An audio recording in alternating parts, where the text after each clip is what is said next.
Hi mga ka-Shepoy, Sir Chef is back for another food trip adventure. So dito ulit tayo sa bahay at samahan nyo ako at magluluto na naman tayo ng favorite Filipino food. Ang lulutuin ko ngayon ay Pinoy beefsteak o pork steak. Nag-isipan pa. So samahan nyo ako, magluluto ako ng Pinoy pork steak o beefsteak Tagalog. Let's go! So mga ka-Shepoy, nag-marinate ako ng baboy. Ilagyan ko siya ng toyo oyster sauce. Tapos ito, paminta. Lalagyan natin ng paminta. Yan, ping ping ping. So madali lang ang nagpabili na rin ako ng sibuyas na puti, kalamansi, at bawang tsaka butter.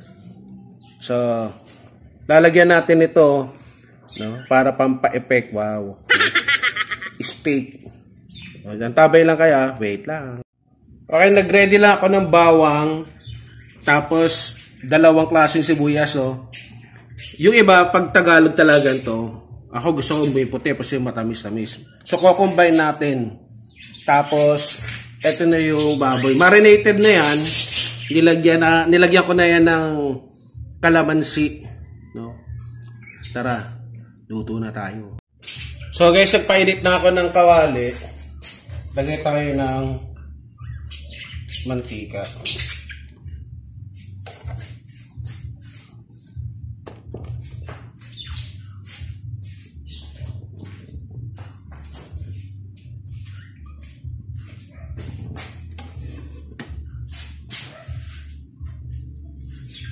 So paano lang natin to yung para magkaroon ng lasa yung sibuyas.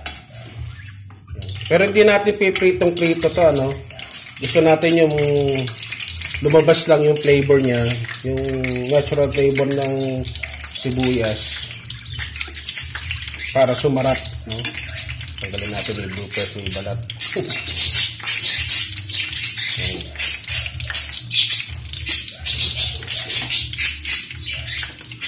Hahanguin din natin ito mamaya. Kasi na kaya naglalampungan yung mga ibon. Sana all. Mamaya alisin din natin ito. Ito yung lumalabang pa mamaya. Pero masarap, dun sa ating pork steak. Saglit lang naman yan. So balikan ko yung mga ka-Shepoy, Yeah. So tapos na ngayon, okay na yung puting sibuyas. Ito naman yung regular na sibuyas.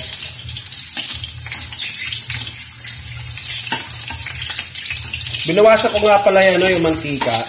Kasi mamaya, yung magdadagdag din ng pampasarap at pampalasa sa pork steak natin, lalagyan natin ng butter. So papakita ko sa inyo mamaya. So, hanguin ko lang ito, Diyan lang kayo. So, nilagay ako siguro mga 1 tablespoon, na butter. Tapos, bango. Isa lang na natin itong, itong boy bang. Yung pork. Mahina lang yung apoy,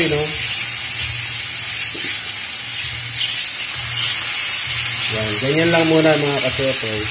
Parang isi-share lang muna natin. So hindi ko na masyadong hiniwa-hiwa. Pinipak-tipak ko kasi ulam naman namin dito para happy-happy sa ulam. Yan. Bango.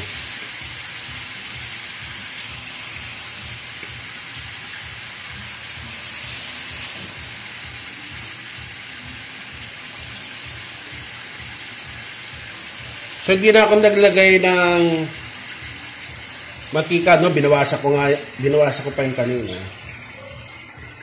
Gusto ko lang kasi masubmerge yung onion kanina para bukod sa pantay maluto agad. So itong pinagbabaran, yan din yung gagawin natin na sauce mamaya.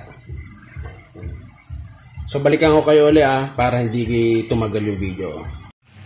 So ayan, na-sear ko na nilipat ko muna sa kabilang side na to. At hahaanuhin lang natin hanggang mag-brown. Then tsaka natin lalagay yung sauce, no? At tsaka ng konting sabaw. Yan lang kayo. So lagyan natin guys sa magic sarap. Konti lang. Yan. Para sumarap.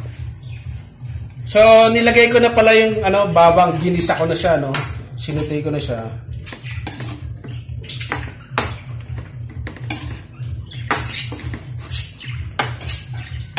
So magano lang ako ng sabaw tas yung marinade. Diyan lang kayo So ayan na guys yung nilakasan ko yung apoy. Nilagyan ko yan nung sabaw at saka yung sauce niya. Para lumambot lang. Pag nag-reduce na yan at saka pag lumambot na yung karne, doon na natin i-garnish yung sibuyas. Sarap po. So ayan guys, tinakpan ko. Hayaan ko munang mag-simmer. Siguro mga 5 minutes, no? Pagkatapos ng 5 minutes, ililipat ko naman yung kabila para pantay na maluto. Parang slow cooking lang gagawin natin. No? Para malambot mamaya at saka malasa. Okay. So habang nag-slow cook siya mga kasyepoy, lagyan natin ulit siya ng butter. Yan kasi magpapasarap din yung lasa ng butter. Kasi yan mga na yan, 2.5 tablespoon na. Yun, sarap. Kaya ganyan yan, lagyan ko ulit ng tubig, no? Tapos yan, yung butter kanina at saka yung, siyempre baboy ito, yung mantika niya. Mamaya i-reduce natin yan para talaga kumapit yung Ngayon kung halimbawa, depende na lang, no? Kung umalat, dagdagan ulit ng at saka pang neutralize, pwede nyo lagyan natin ng asukal, konti lang, no? Bukod sa ma-neutralize yung alat, kung sakali man, no? At saka pampalasa, no? Yung asukal. Yan. Diyan muna kayo. So, okay na. Ang sarap na ng lasa. Na lang natin yan. Patutuin ng konti para bukod sa masipsip yung tubig, maging puro, no? At saka talagang mantika niya na lang. So, lalagyan natin siya, guys, ng konting asukal.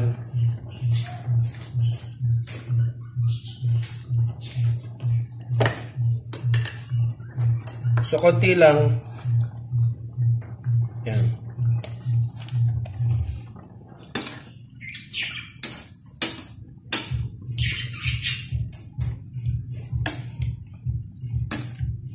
Bango. Sa palambutin lang, no? So, hinalo ko na siya. Katulad yung sinabi ko, bantayan nyo lang. Tapos slow cook lang. Yan. So, dyan muna kayo ulit. Mga kasyepoy, yan, no? Sarap. Konti na lang to. Nag-render na, wala na yung sabaw. Mantika, no? Sarili niyang mantika at saka yung butter na nilagay ko. So, ang tabi lang, mamaya lalagay na natin yung mga sibuyas at kakain na tayo. So, guys, dinagdagan ko pala ng asukal yan. Siguro mga 2 kutsara pa para gusto ko kasi asim at saktong tamis lang. Para hindi lang asim, alat, may konting tamis. Siguro ilang minuto na lang yan. Kakain na tayo talaga. Wow. Okay guys, so sa wakas nakaluto na ako. Tara, kain na tayo. Papakita ko sa inyo So ayan na. Sarap. Pork steak. Yeah, kain na tayo. Okay guys, so bago tayo kumain, magpasalamat tayo ulit. Panginoon, sa pangalan ni Kristo, salamat po sa pagkain ito.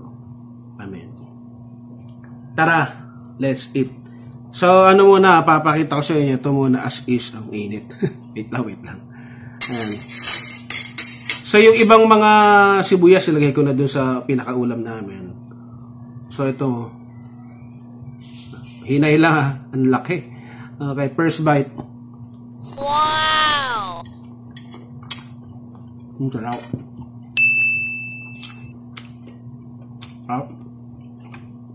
Lumambot. Nanuot yung ano. Nanuot yung timpla. So tinatawag ni Kuya Mario yung kanyang mga alaga. Kung papakainin nga namin. So kanin no. So maglagay na tayo ng ano. Ulam dito. Ito na.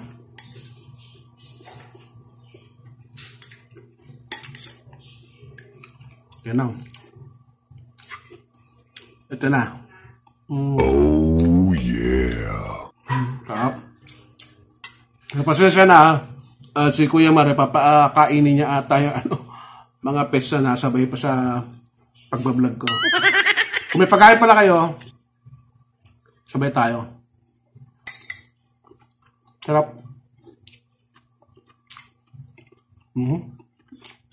Ang sarap ng sibuyas eh. Sakto. Hindi pa yung crunchy niya. Tatamis.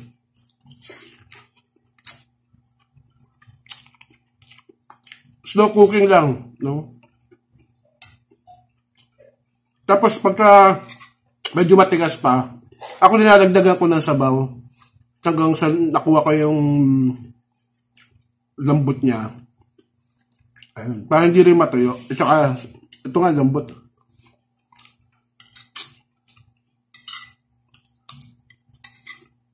Yung white onion.